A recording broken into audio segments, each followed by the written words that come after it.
ને લઈને એનટીએ તરફથી મોટા અને રાહતના સમાચાર સામે આવ્યા છે।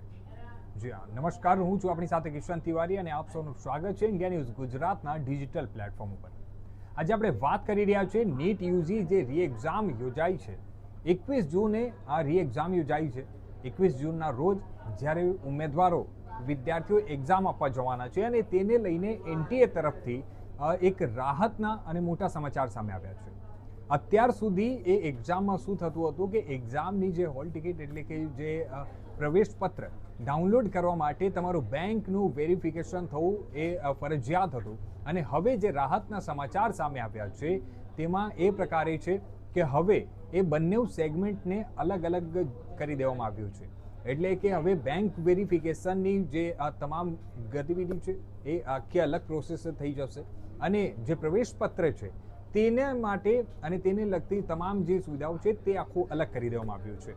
સૌથી પહેલાં આપણે વાત કરીએ તો પ્રવેશપત્રમાં પહેલાં એવું હતું કે જ્યારે બેંક વેરિફિકેશન થાય તો એના પછી જ તમે પ્રવેશપત્ર ડાઉનલોડ કરી શકતા હતા, પરંતુ એના કારણે જે સૌથી મહત્ત્વની વાત છે કે એના કારણે ઘણા બધા વિદ્યાર્થીઓને ઉમેદવારોને તકલીફોનો સામનો કરવો પડી રહ્યો હતો। જે હિસાબે એ લોકોની તૈયારીઓમાં તમામ વસ્તુઓને તકલીફો પડી રહી હતી અને હવે આ જ બધી વસ્તુઓને લઈને ખાસ કરીને એનટીએ તરફથી આ રાહતભર્યો સમાચાર સામે આવ્યો છે, જેનાથી જે ઉમેદવારો છે, જે વિદ્યાર્થીઓ છે, એક્ઝામ આપવા જવાના છે, તે લોકોને સૌથી વધારે રાહત મળી શકે છે। એનાથી રાહત મળશે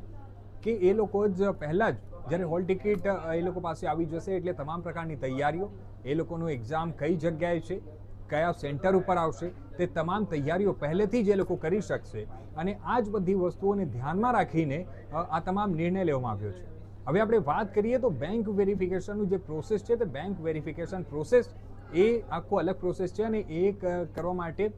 તમામ એ પ્રોસેસ કરીને એના પછી જો કદાચ આવનારા સમયમાં કોઈ પણ જાતની ફી કે રિફંડ રિલેટેડ જે પણ સમસ્યાઓ હશે કે જે પણ કંઈક સમાચારો આવશે તે એ રિલેટેડ એમાં તમામ થશે, પરંતુ હવે જે રાહત મળવાનું છે ઉમેદવારોને તે આ જ છે કે એનટીએ તરફથી આ બંને જે પ્રોસેસ પહેલાં સેમ એટેચ હતું તેને અલગ અલગ કરી દેવાયું છે, જેના કારણે ઉમેદવારોને